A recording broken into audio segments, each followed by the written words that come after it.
This is the Pedego Ridge Rider. I had a lot of requests for this bike. It's really neat combination of kind of mountain bike and actually fairly high-end componentry from a company that's traditionally mostly had cruisers and stuff. You know, Pedego's got a lot of great dealer support all across the United States and globally. They've got a good warranty. It's 1-year comprehensive, and then the second and third year they kind of do a prorated thing.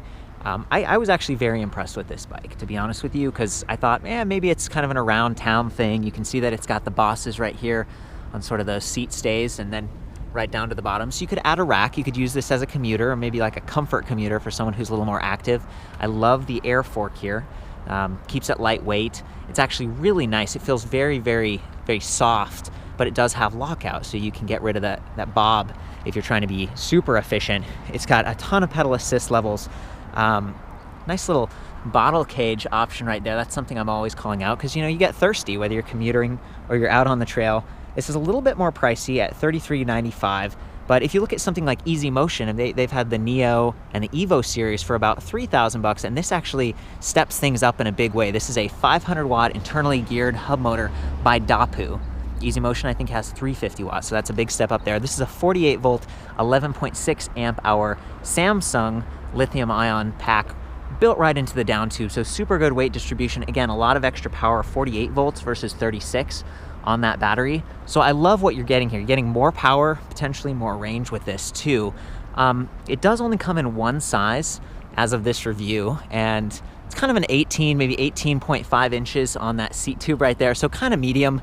You know, I'm 5'9", and it feels just about perfect for me. But if you're super short, you can kind of drop the seat post there a little bit. I was doing the standover height before. It's about 31 inches, so you know, there's a little bit of a kind of an angled top tube there to make it a little bit more accessible. The motor down here weighs about 6 pounds. The battery is about 8.1 pounds, so that's something you could take that off if you're putting it on your car, trying to make it a little bit easier to pick up. It does have a 15mm thru-axle with quick release on the front, and the bike all in all weighs 56 pounds, which to me is, again, a little bit on the heavier side, but it's because you've got that more powerful motor and more powerful battery pack. One of my only complaints with the bike is that you don't have quick release on the rear, and I like what Easy Motion has done with kind of their little kind of a quick release thing, and it's got a quick disconnect, but they do have this nice slap guard on the bike, and really taking off the rear wheel on any bike, quick release or not, it's a bit of a hassle because you've got all those sprockets and derailleurs and stuff. And that's another one of the highlights on this bike. You've got 2 chain rings up front, Shimano SLX 10 in the back. So this is a 20-speed bike. That's a really good kind of a compromise. You know, you don't have so many gears, but you have enough that you can actually climb. And when you pair that with their 4 levels of torque sensing pedal assist, this is a custom designed bottom bracket on this thing. You can kind of see it right here. Okay, it says Dapu torque sensing, and they've sort of custom engineered the software, and it's some of the best that I have tested out. You know, if we get up to the display in a few minutes, I'll go through it a little bit more, but the torque sensing really does work. And it in combination with those gears, it just feels efficient, it feels responsive and natural. It doesn't feel like it's, you know, taking you too much. It's working with you. And of course, they also have the throttle. Pedego's always done a really good job with twist throttles, and it's nice to be able to kind of override assist at any time. So I'm really liking, you know, what I've seen with this bike. If we look at the wheels here, these are 27.5 by 2.10. Got some nice Alex rims, Kenda tires, pre-slimed. So there's an interesting combination of sort of like old school Pedego stuff where it's like, yeah, pre-slimed tires, and, you know, and at the same time taking it to the next level with nicer components like these Magura hydraulic disc brakes. They do have integrated motor inhibitors, which is kind of a requirement. That way you can cut off the motor and pedal assist. But again, hydraulic, and then 180mm rotors down here. And these actually have composite pads, so nicer, gonna work in different temperatures a little bit better, more consistent, maybe a little bit more expensive to replace over time, but this is up. Like, this isn't just, yeah, I'm riding around the block. And at the same time, you know, you have some of the advantages of a hub motor versus some of the new mid-drive systems that we see from Bosch or Impulse. Those systems, you know, they're pulling on the chain a little bit more and potentially wearing your sprockets and derailleur Whereas the advantage of a hub motor is it doesn't really interfere with your chain or your gears or anything like that. And you know, these are pretty durable systems. They do add a little bit of unsprung weight, but this is not a full suspension bike. It's only front suspension. So I think this is a really good, solid offering at this price point. Nice color, matte black. All the wires kind of blend in, and you can see they actually integrate through the tubing and everything like that. So I love that. Nice locking grips up here. Got the rapid fire shifters like you'd want for real, you know, off-road riding. It's definitely a step up. Love that. Locking battery pack, removable, charge it on or off the bike. Nice well-go pedals. So, you know, again, this is one of the areas where I'm used to seeing these on kind of a cruiser or something like that, where you don't have clip-ins.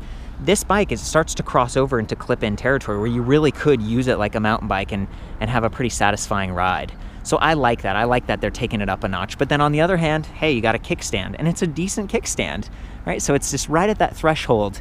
Yeah, I'm really liking it. I really like what I've seen with this bike. It's definitely one of my favorites from Pedego at this point in time. So maybe it's a good idea just to show you how it works and power it up. We've got the power button here. You do have to power that on separately, independently. You press that once, then you come up here and press power again on the display. So it's a two-step process, but not so bad. It's pretty easy to reach from right there, and it ensures that if you're leaving the bike at a rack or something and someone tries to mess with this without turning it on, maybe it'll slow them down a little bit. Press power button again, and it does a backlight, which is pretty cool. Very nice. The traditional readouts here, you can use this like a cycle computer. In level 0, they call that like free ride mode.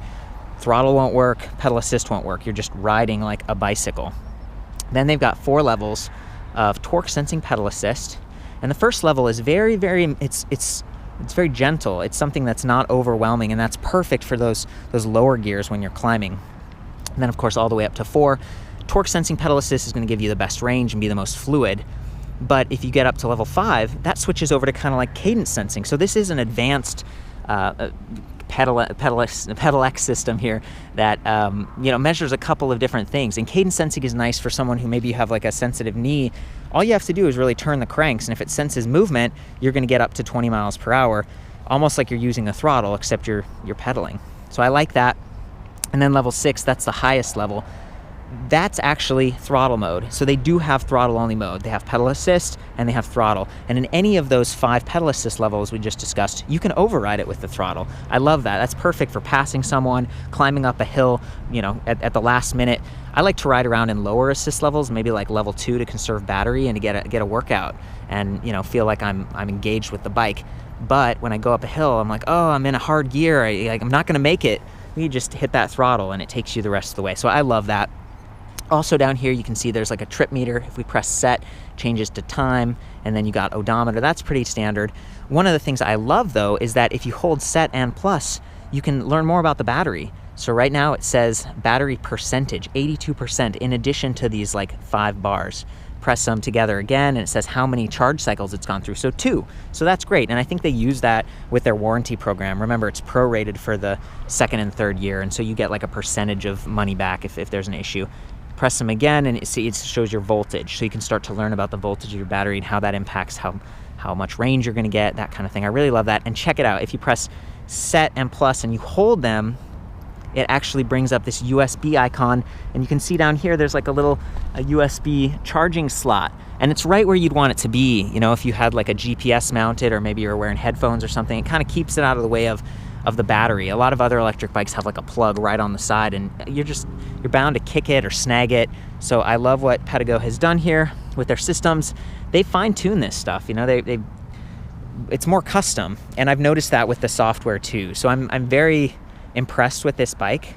I feel like they took a lot of time and energy to kind of get it right, and maybe it's a good opportunity to hop on and pedal around a little bit and get out on the trail. So let's do that.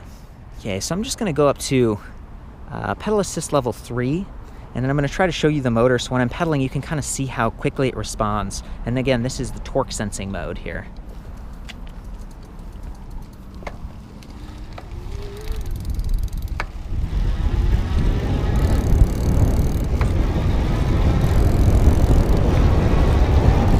Pretty quiet, very responsive for starting and stopping. And then of course you got the throttle right here.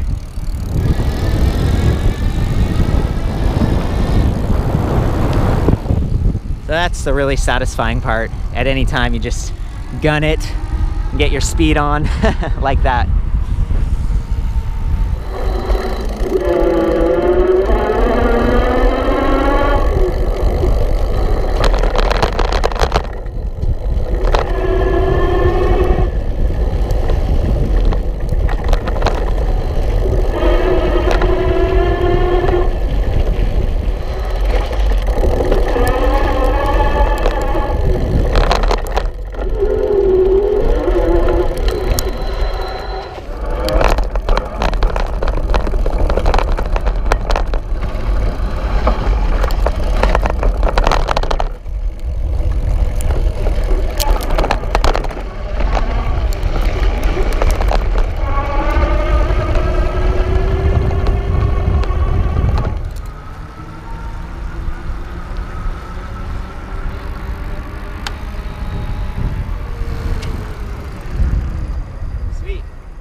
Okay, so I found like just a little hill right up here. I think it could be kind of fun to test out the throttle mode. So I'm gonna get myself up there.